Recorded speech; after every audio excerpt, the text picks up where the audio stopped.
Assalamualaikum, selamat datang di SIS Analyzers.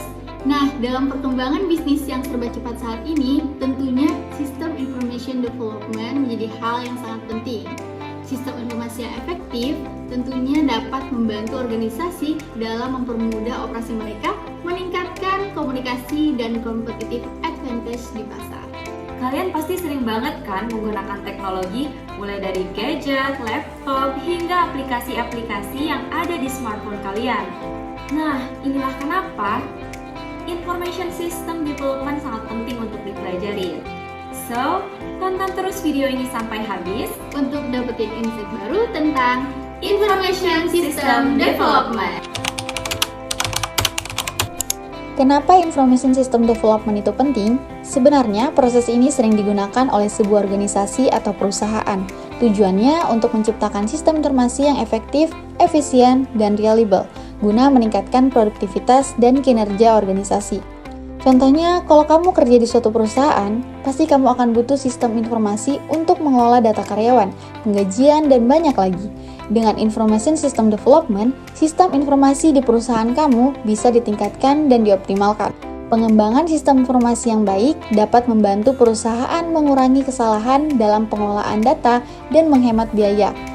Selain itu, kualitas produk atau layanan juga sangat penting di dunia bisnis. Oleh karena itu, banyak organisasi fokus meningkatkan manajemen mutu mereka. Salah satu caranya adalah dengan menggunakan Capability Maturity Model atau CMM.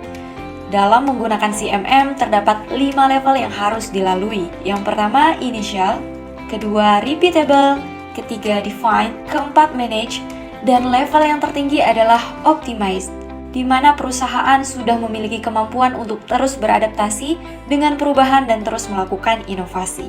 Dengan menggunakan CMM, organisasi bisa mengevaluasi sejauh mana kemampuan sistem dan proses mereka dalam menghasilkan produk atau layanan yang berkualitas tinggi. Untuk mengembangkan sistem informasi, ada dua konsep yang perlu dipahami, yaitu sistem life cycle dan sistem development methodology. Tapi apa sih perbedaan dari keduanya? Sistem life cycle adalah proses pengembangan sistem informasi secara keseluruhan, dari awal sampai akhir. Proses ini terdiri dari beberapa tahap, seperti perencanaan, analisis, desain, pengembangan, implementasi, dan pemeliharaan. Sementara itu, sistem development methodology adalah cara atau metode yang digunakan untuk mengembangkan sistem informasi. Ada beberapa metode yang umum digunakan seperti waterfall, agile, dan rapid application development. Jadi, perbedaan utama antara kedua konsep ini adalah bahwa sistem life cycle meliputi seluruh proses pengembangan sistem informasi, sementara sistem development methodology hanya berkaitan dengan cara atau metode pengembangan yang digunakan. Apakah kalian pernah mendengar tentang Basic Principle of System Development? Di sini terdapat 10 basic principle dalam sistem development. Pertama, melibatkan pengguna sistem. Kedua, gunakan pendekatan problem solving. Ketiga, menetapkan fase dan aktivitas. 4. Dokumentasikan selama pengembangan. 5. Menetapkan standar. 6. Mengelola proses dan proyek. 7. Membenarkan sistem sebagai investasi. 8. Jangan takut untuk membatalkan atau merevisi skop. 9. Memecah dan menaklukkan problem. Dan 10. Merancang sistem untuk pertumbuhan dan perubahan. Prinsip-prinsip inilah sebagai pedoman dasar yang harus diikuti oleh sistem developers untuk memastikan pengembangan sistem yang efektif dan efisien. Namun, bagaimana hal tersebut berkaitan dengan define problem, opportunity, dan directives? Simpelnya, ada 3 hal yang menjadi pemicu atau alasan mengapa sebuah proyek sistem development dimulai. Mari kita mulai dengan define problem. Dalam hal ini berarti kita mengidentifikasikan masalah atau kesulitan yang dihadapi oleh organisasi atau user system. Kedua, opportunity atau peluang. Kita melihat adanya peluang untuk mengembangkan sistem baru atau memperbaiki sistem yang sudah ada. Misalnya, sebuah perusahaan baru saja meluncurkan produk baru dan membutuhkan sistem untuk memantau penjualan dan persediaan barang. Ketiga, directives. Berarti arahan dari manajemen atau pihak yang berwenang untuk memulai proyek pengembangan sistem. Arahan tersebut biasanya berasal dari perubahan kebijakan organisasi, tuntutan pasar, atau kebutuhan pengguna. Untuk mengkategorikan ketiga hal tersebut dalam pengembangan sistem, dapat menggunakan PISIS Framework. Apa saja? Pertama-tama, P atau performance. Masalah yang terkait dengan kinerja atau performance organisasi atau sistem, contohnya adalah sistem informasi yang lambat atau sering mengalami gangguan. Kedua, I atau information. Masalah yang terkait dengan informasi seperti masalah keakuratan atau ketepatan waktu informasi. Contohnya adalah informasi yang tidak lengkap atau sulit untuk diakses.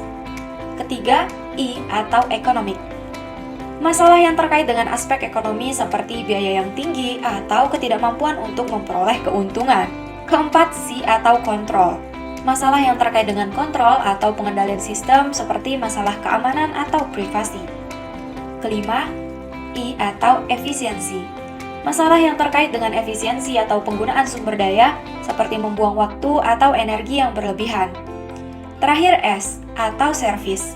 Masalah yang terkait dengan pelayanan atau layanan yang diberikan oleh sistem seperti sulitnya berinteraksi dengan sistem atau ketidakmampuan sistem untuk memenuhi kebutuhan pengguna. Dengan menggunakan PISIS Framework, kita dapat mengkategorikan problems, opportunity, dan directive dalam pengembangan sistem dengan lebih terstruktur dan terorganisir. Hal ini dapat membantu para sistem developer dalam menentukan prioritas masalah yang perlu diselesaikan dan memastikan solusi yang tepat dan efektif.